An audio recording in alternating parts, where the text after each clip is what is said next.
Welcome, everybody, to the R&R Catcast, a fan-based podcast focusing on Montana State athletics. We're two dudes named Ryan from the state of Washington talking about our dear Montana State. We hope you enjoy.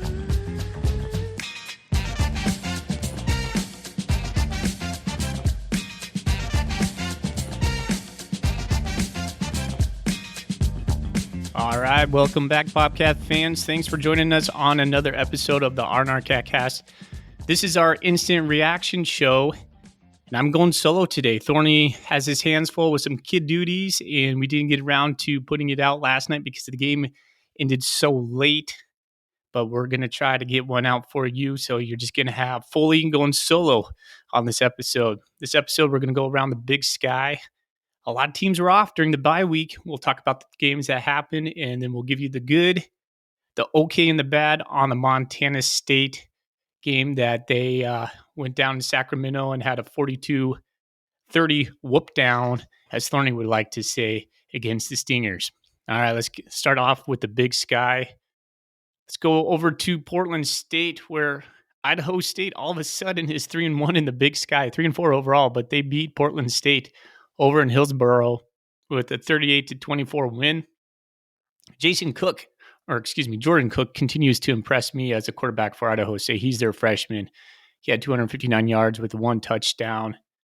And I thought Portland State looked a little bit out of sorts. Dante Chachere did not have a great first half. And Idaho State just continued to put them on it. They could run the ball. They could pass the ball. I know if I was a team in the Big Sky right now, Idaho State would not be a team I would want to play. They are a hot team. And it looks like Cody Hawkins might be kind of one of those front runners for Coaches of the Year candidate over there, turning the Bengals program around. Portland State falls for 2-2 in the Big Sky, 3-4 overall. So that was kind of a shocker. I was thinking Portland State would hold court there. I thought it was going to be a close one, but two teams that I was thinking highly of, Idaho State, Portland State. Who would ever thought I would say that? But the Bengals continued to impress. Coming down into Eastern Washington over here in Cheney last night, they took down Weber 31-23, which was a really fun game to watch, actually. I caught a lot of it on SWX over here in Spokane. At least Weber was competitive. I needed to see something out of them. They seem to have a new life with their new quarterback, Munoz. But Visperis and the Eagles put it on them, especially hanging 14 points in the fourth quarter. That was close until the fourth quarter. And then Eastern just salted away that game with their run game at the very end. And I thought that was pretty good win for the Eagles. They're now 2-2 in the Big Sky, 3-4 overall. And Weber falls to 1-4 in the Big Sky, 3-5 overall. The other game that happened today was Northern Colorado at Cal Poly. Cal Poly gets a win, 24-17. Sam Heward amassed 333 yards and 2 touchdowns. He also threw 2 interceptions. I did not watch a lick of that game.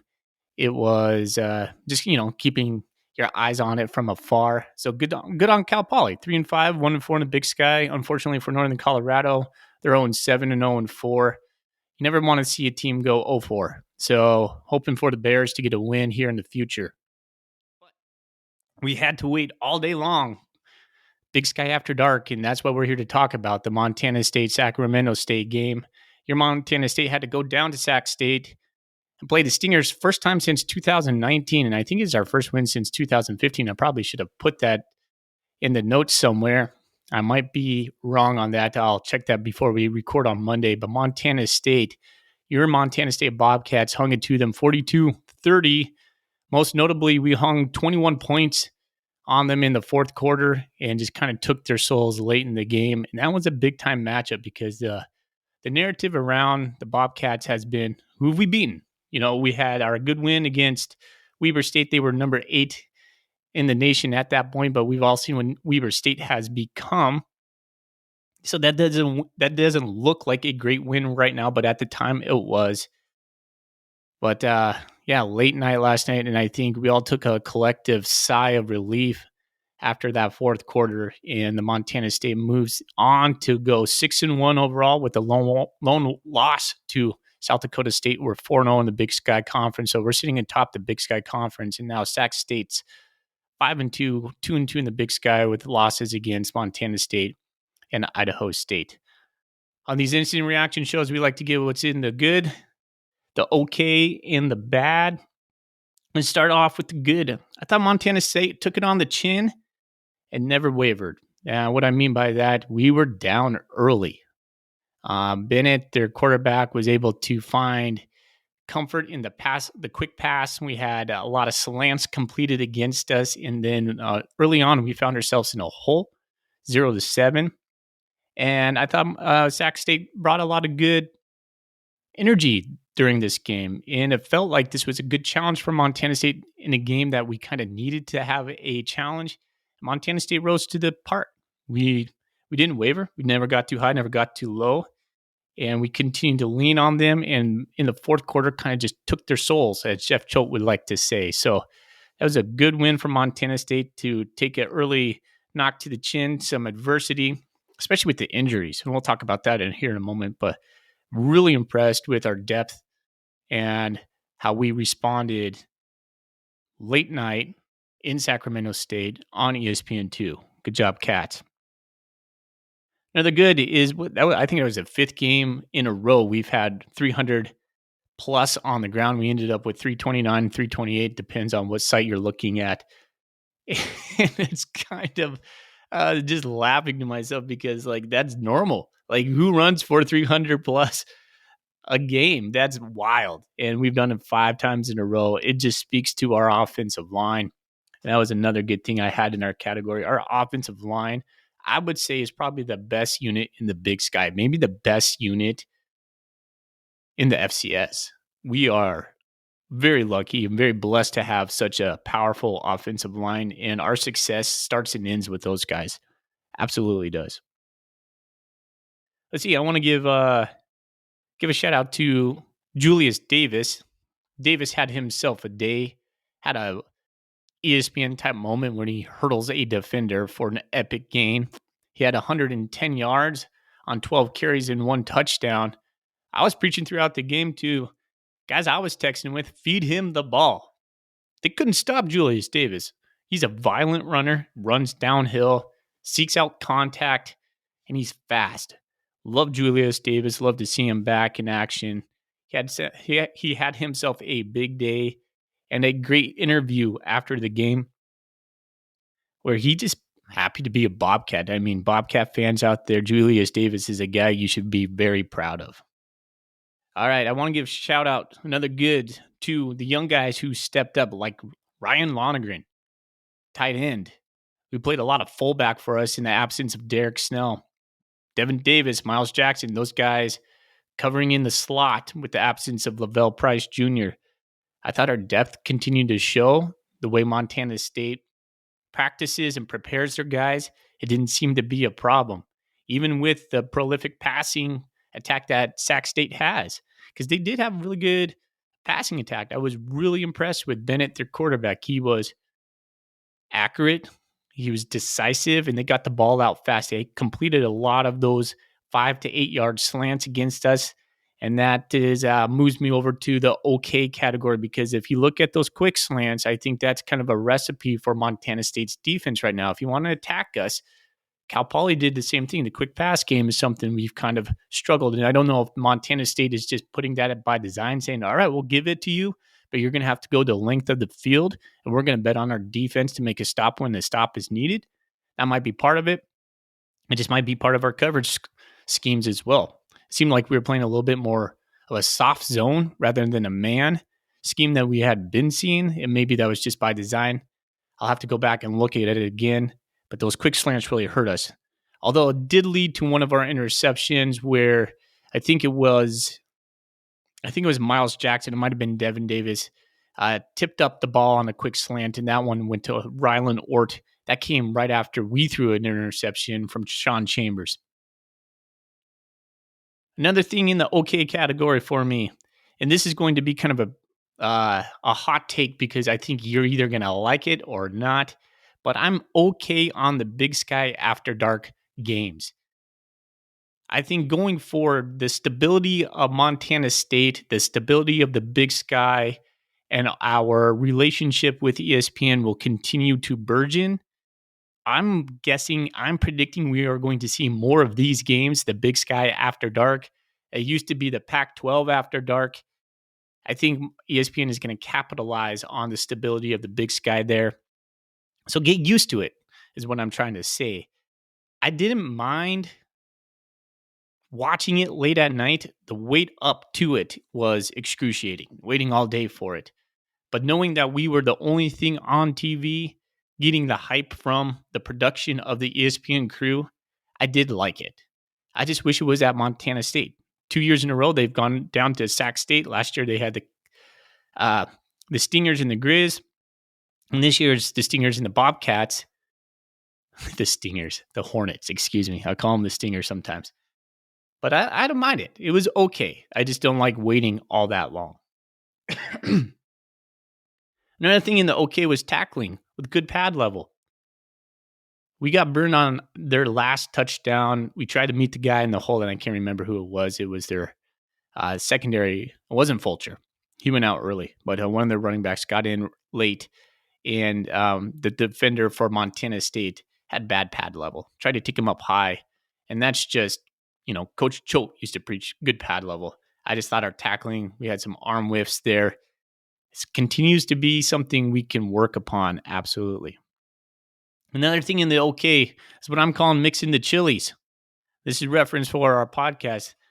The wife's chili is Sean Chambers. The mom's chili is Tommy Mellott.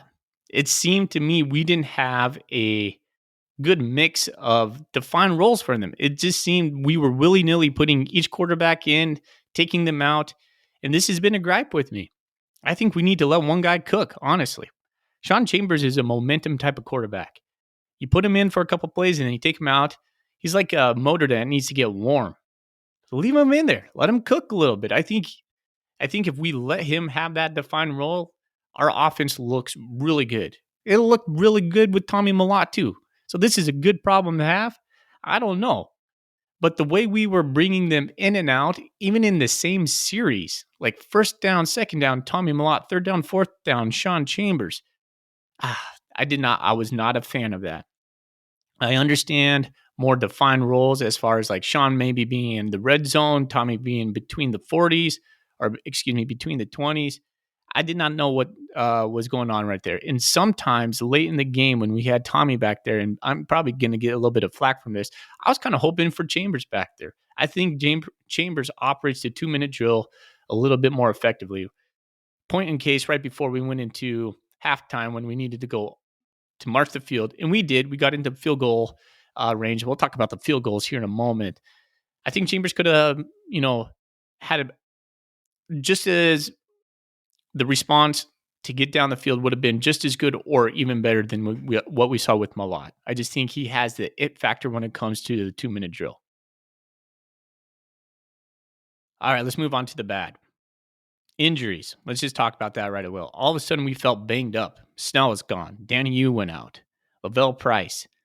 Big-time players in big-time positions. And we don't know about Danny Yu yet. We hope, fingers crossed, right? Hope Lavelle Price gets back. No clue why Snell was over in street clothes. But, again, this is a good and a bad because you look back to the good. The young guys stepped up. The bad is, Danny Yu being gone, let's just hope that is not season ending. Because Nolan Askelson, he went down too. At a play, got kind of tangled up with that Hornet there. And you're like holding your breath. You're like, okay, we have McKade O'Reilly, Neil Daly, but what after? Cole Bullock? We got some guys at linebacker, but missing both number 41 and number 30. That's going to be tough for Montana State if we can't right that ship. Another in the bad category. Sac averaged 7.1 yards on the ground. They actually averaged more than we did. I think we were like at 6.7. They had 28 carries for 200 yards. Montana State's ground game, or defense against the run, is normally really stout. That was not good. I didn't think that was a good showing for Montana State as far as being able to bottle up the run game.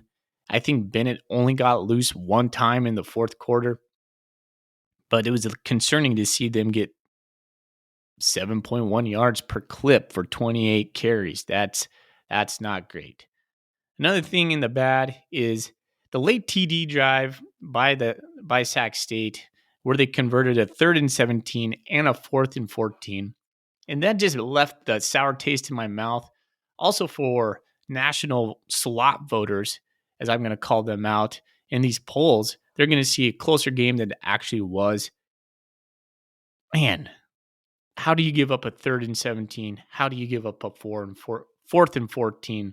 That just drove me nuts. Just finish the play, send the house. I don't care. At one point, we dropped 9 guys.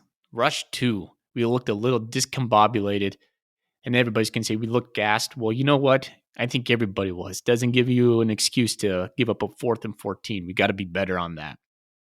And the last thing I'm going to say is the kicking game, man. It's just, I don't know. Like Sticks Hall just he might do it in the practices, but when it comes time to kicking the field goals, and I'm not here to roast him, but there needs to be some sort of accountability there. I've been calling for Casey Kotzman all year, and maybe Casey's just akin to what we see Hall doing. I'm not sure, but Hall, he's not the answer right now as far as field goals. He's done fine, and he's done better with the points after. I have given them that. He had a little shaky start early on in the season, and he's money with the punts. Oh my gosh. Amazing with the punts, amazing with the kickoffs.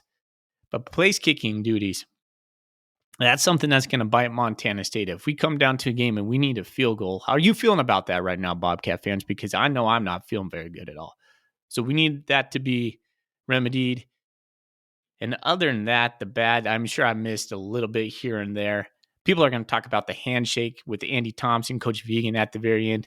Yeah, I think Andy Thompson is just a fierce competitor. I wouldn't be surprised if he called Coach Vegan today and said, hey, man, I'm sorry. I just wasn't in the right state of mind to maybe have some chit-chat out there. But overall, Montana State takes care of business. I would not be surprised if Montana State has some first-place votes going into this next week. We got a huge game at Idaho, one that yours truly, Ryan Foley, will be at with his family. So if you're going to Idaho, if you're down in Moscow, or if you're even in Spokane this week preparing for it, please reach out to me. I'd love to maybe meet some fans and just talk Bobcats, maybe have a beer or something. I'm sure my wife would give me a little kitchen pass because she's been out in San Diego all weekend. So get a hold of me. Let's go have a beer. Let's talk Bobcat football. If nothing else, if you see me at the game, I'd be happy to talk with you. I just love talking Bobcat athletics, and I can't get enough. I can't wait to see the blue and gold down here in the Palouse. So with that being said, go Cats, and let's prepare for Idaho. All right, here it is.